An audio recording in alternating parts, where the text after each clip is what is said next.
following is a Comfortably Zoned Radio Network production. My baby dolls, welcome back to Genesis. As always, I'm your host, Ian Kahanowitz, and today we're going to be talking about historical spring trainings in Hot Springs, Arkansas. And we're going to get to that in just a second, as I'd like to elaborate on the fact that spring training is going on. It started last week in both Arizona in the Cactus Leagues and the Grapefruit Leagues in Florida. But beforehand, none of that existed prior to, say, the 1940s and 50s. Many people congregated, and that includes gamblers and horse racers and baseball players, to a small community in Arkansas called Hot Springs. And that's going to be our topic today, as I'm going to give a little dissertation on what went on in Hot Springs and the baseball spring trainings, probably from the 1880s well up until around the time of the mid-1930s. But before I begin, you are listening to the Comfortably Zoned Radio Network with the Zigzag Man, Ralph Tycho, and I urge all of you to come to the network. Plenty of podcasts going on, great people, great shows, great baseball and sports information. With that being said, Hot Springs. Now, let's face it, folks.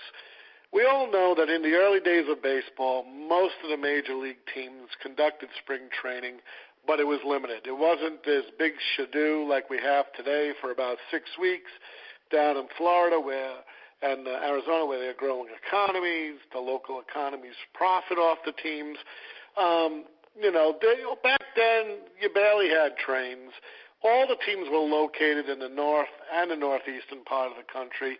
You didn't have California ball yet, so it was difficult for them to train outside, obviously, during February and March, right before baseball season. So due to the cold weather, many teams used gyms or other inside areas for training. However, in 1886, Albert Goodwell, Spalding, yes, he's the guy of the Spalding sporting goods. He was also the president of the Chicago White Stockings of the National League. Hey, he decided to train in warmer climate. He got the idea, hey, you know what? Let's take a vacation down to the south so that we can get the real feel of what it's going to be like once, spring comes. So thus, Hot Springs, which is part of Garland County in Arkansas, became one of the first spring training locations south of the Mason-Dixon line for major league teams. And it read on the first page of the first issue of the Sporting News, which is still in existence today, on March 17th, 1886, the baseball world read that the Chicago White Stockings plan to conduct their spring trainings in Hot Springs. Now, later on, in 1901, let's not get this confused. Again, the White Stockings were in the National League, and they were the forerunners to what would become the Chicago Cubs. In 1901, we had the White Stockings entering the newly formed American League under Van Johnson, and a baseball war was going on because Johnson was trying to get his Western League into the majors. It was still just a minor league, and the Chicago White Stockings would become the White Sox. However, this team should not be confused with the earlier national team called the White Stockings because of its description between National and American leagues, which from 1900 to 1903, there was a baseball war fought. Both of the leagues never saw eye to eye. To this day, designated hitter's been in the league for about 46 years. In the American League and the National League, never adopted. Two different leagues, two different teams. Back then, teams folded due to bankruptcy, quickly went away, was renamed, maybe in another town. But that's very important to remember. So anyway, Spalding quoted a saying about spring training. I wonder whatever made me think of it.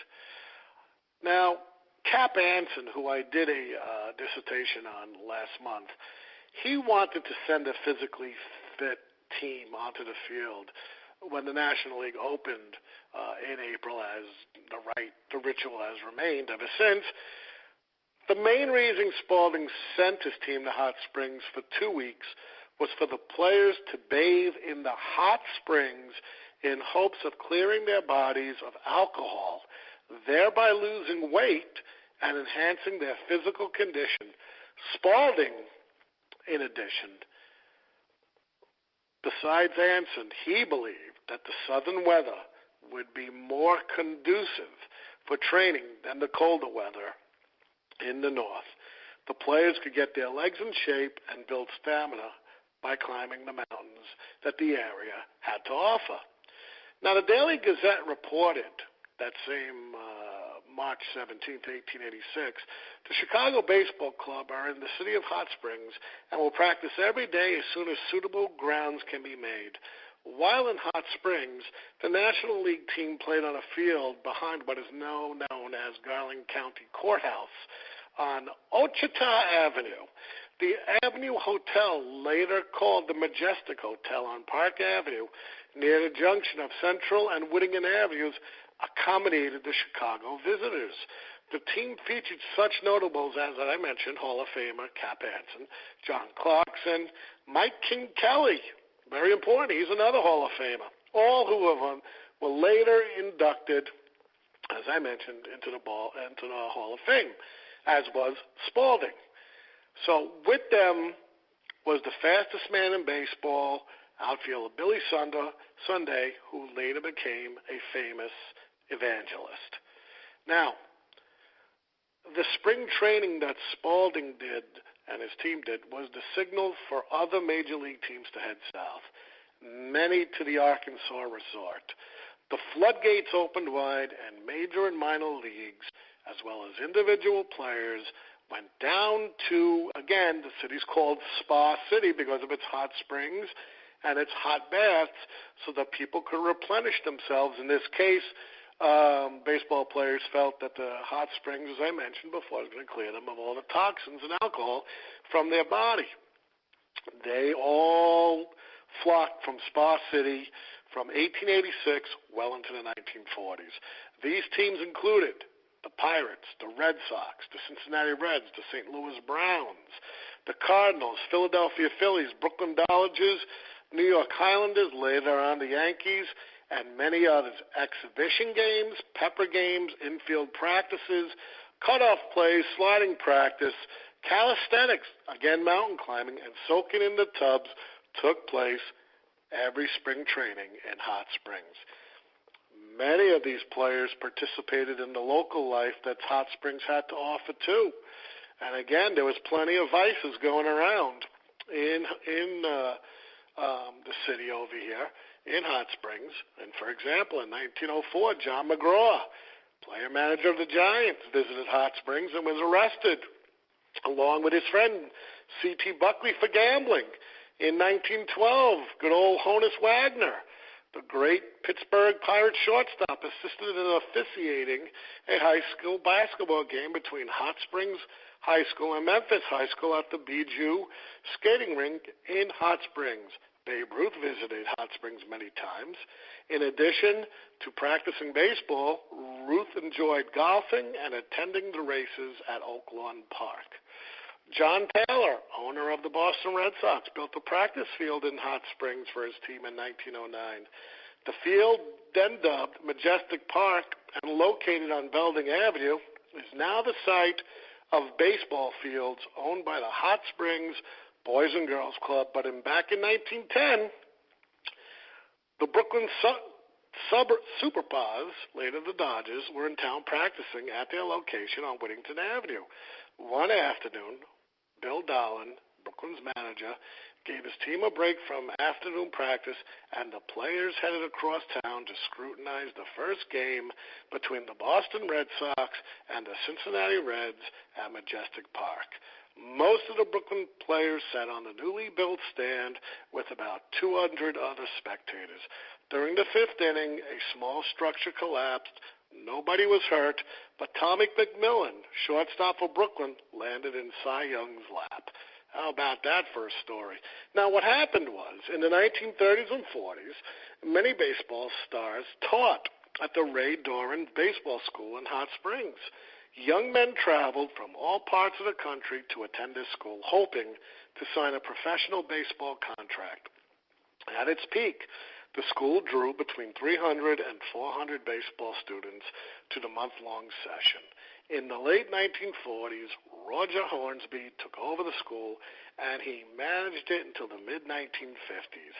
Fireball pitcher of the Cubs and Cardinals, Lon, the Arkansas Hummingbird Warnicki, was a mainstay instructor at the school, along with Dizzy Dean, George Sisler, George Earnshaw, and Grover Cleveland Alexander.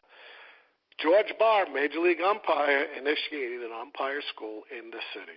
Now, besides the majors, the Negro Leagues, the African-American teams such as the Kansas City Monarchs, the Pittsburgh Crawfords, the New York Black Yankees, as well as individuals who trained at the resort, such as Satchel Paige, Buck O'Neill, Wilbur Bullet Rogan, Oscar Charleston, Smokey Joe Williams, and Josh Gibbsman were amongst the many Negro League stars who used Hot Springs as a training ground. In addition, several minor league teams, as well as the House of David team, and they were a baseball team that were independent of the majors, and a lot was like they all wore beards and long hair. They all looked like in the image of what you would think Christ would look like. Long beard, long hair. They traveled to Hot Springs, also to do their training. Jackie Robinson played an exhibition game in the city during the 50s, and scores of Hall of Famers also traveled to Hot Springs for spring trainings, including Chief Bender, Joe DiMaggio, Carl Hubble, and Bobby Wallace. Though many league teams continued to send pitchers and catchers to Hot Springs for spring training until the early 40s, most teams abandoned the city by the 1920s. Several minor league teams continued to train in Hot Springs until the early 40s, but major league teams gradually shifted their spring training bases to other parts of the country. By World War II, most of the teams were training in Florida, Arizona, or California.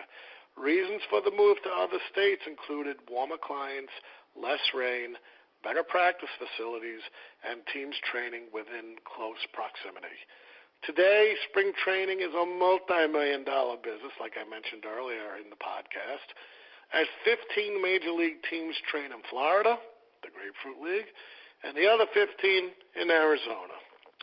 In March 2012, the Hot Springs Historic Baseball Trail, consisting of 24 markers commemorating historic events related to spring training in the city, was dedicated. So, it's funny about Hot Springs because it became a lost city after the 1940s. And again, you had casinos, houses of prostitution, horse racing, anything and everything went on in Hot Springs. It was really, really probably, close to what you would think of Vegas. But, of course, throw in the Springs there, which, again, President Roosevelt, Franklin Delano Roosevelt, used to go to Warm Springs, Georgia, because he thought the hot waters of Warm Spring could be a cure for some diseases, including the polio that made him unable to walk and being a cripple for the rest of his life. But there was a world premiere of the documentary film, The First Boys of Spring. It was held at the Hot Springs Documentary Film Festival in October 2015. The film, narrated by actor and Hot Spring native Billy Bob Thornton, details the roles of Hot Springs in the early days of professional baseball and spring training. Now, if any of you folks are interested on additional reading, you can take out Robert Bauer's, that's B-A-U-R, Gilded Age Gladiators, Hot Springs, and the First Major League Baseball Spring Training. You could also take out Don Duran's Boiling Out at Hot Springs, a history of Major League Baseball spring training at Hot Springs. You got Kenneth Hurd's Spa City Trail Marks, rich baseball history, which you can find in the Arkansas Democratic Gazette.